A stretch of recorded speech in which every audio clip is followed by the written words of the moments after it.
So are we our limiting beliefs?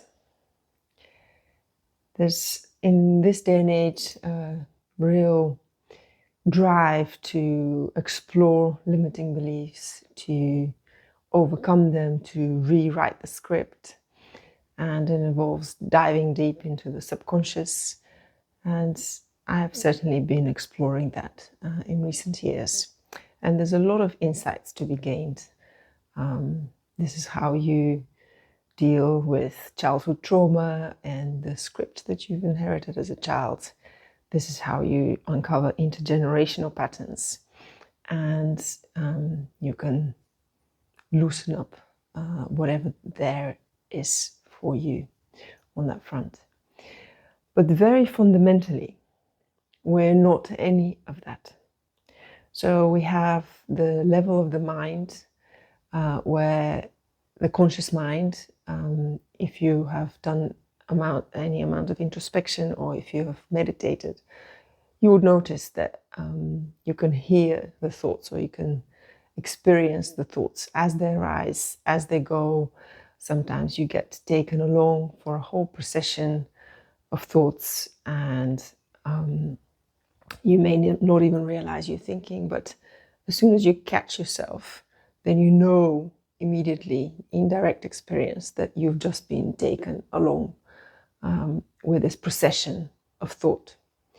But these are all thoughts on the manifest level, and they're available through introspection, through just witnessing the mind. And the mind has a deeper level, which is essentially the subconscious mind.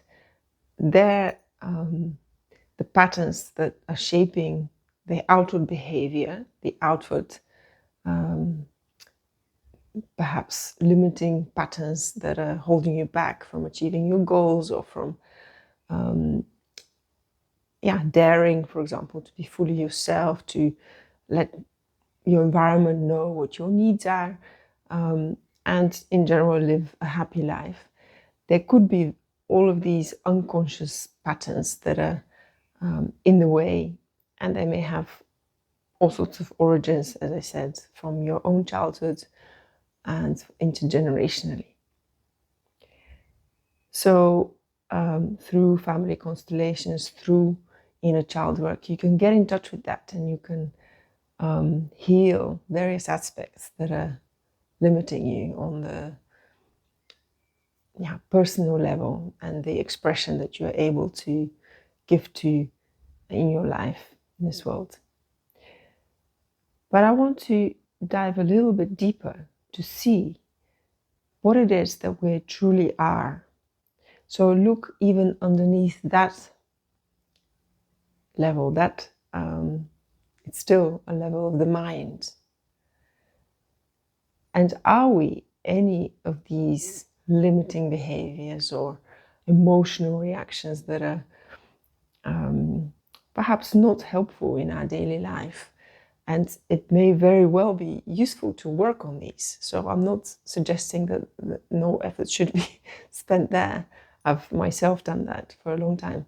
But what I'm interested for the purposes of today is to explore what it is that is underneath it. This is our deeper nature. And so if you notice the objective mind, what is available for introspection, when you notice your thoughts arising, when you notice the thoughts disappearing, there is something that holds them. There's something that is as the background, and the thoughts are the foreground. There's something that is the background to emotion, even if the emotion is in full swing. Very often we get so identified with the emotion that it appears as if there's no background. But the fact that the emotion is being perceived and being experienced is a testament to this background existing. So let's go there right now. Thinking about it by listening to this video is still at the mind level. So just follow along right now in this moment. What has been said is, on one level, registering with the mind, registering in the thinking. Maybe certain ideas of yours are coming up, and there could be a discussion about it. This is all at the mental level. What I invite you to do is to leave that to one side. Maybe these thoughts keep coming. That's not a problem at all.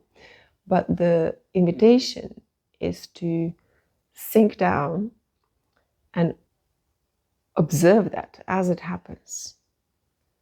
And as you do that, you almost as if you further sink into yourself, and you notice there's a depth, there's the consciousness, the awareness that's there holding all of this content. And the content does not affect it in any way.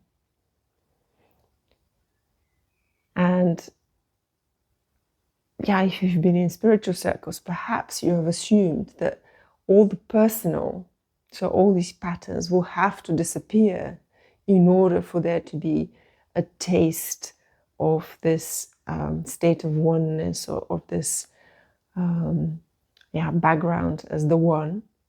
And there's certainly heightened spiritual experiences that can give extraordinary experiences, but it's still at the experiential level. And this background, your true self, is not an experience.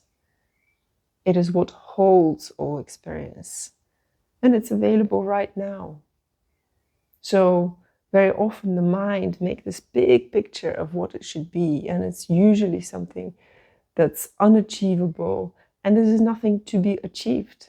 I think achievement in our day and age is one of the biggest blocks to us really reconnecting with that deeper part of ourselves, because we assume, as soon as we hear about spirituality, that this is something to be striven for, something that is difficult to get, to achieve,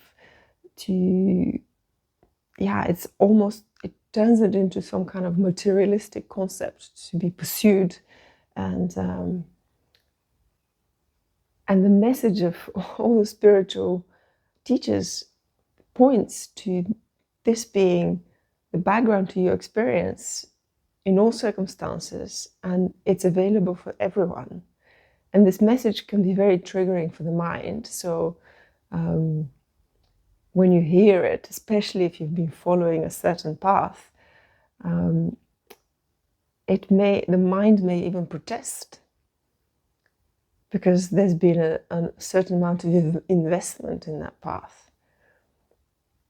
But see that's just a concept of the mind, and you can run with it, or you can just let it go. So so I encourage you to just look into your own experience right now. There's, of course, thoughts, there's emotions, and there's physical experiences in the body. You can be very much in your head, so the body may not be as available to experientially, and it can very much help to connect with the body. But at the same time, all of this content, whether it's on the emotions, on the physical sensations, or on the mental level, including all these limiting beliefs or other beliefs, of all of that is content, all of that is experiential, and all of that is held in awareness. Awareness is the prerequisite for all of that existing. And experiencing the world in this less of impersonal way is very liberating. So I'm curious what your own experience of this is, and if there's any questions or triggers in what has been shared, please share it. Thank you.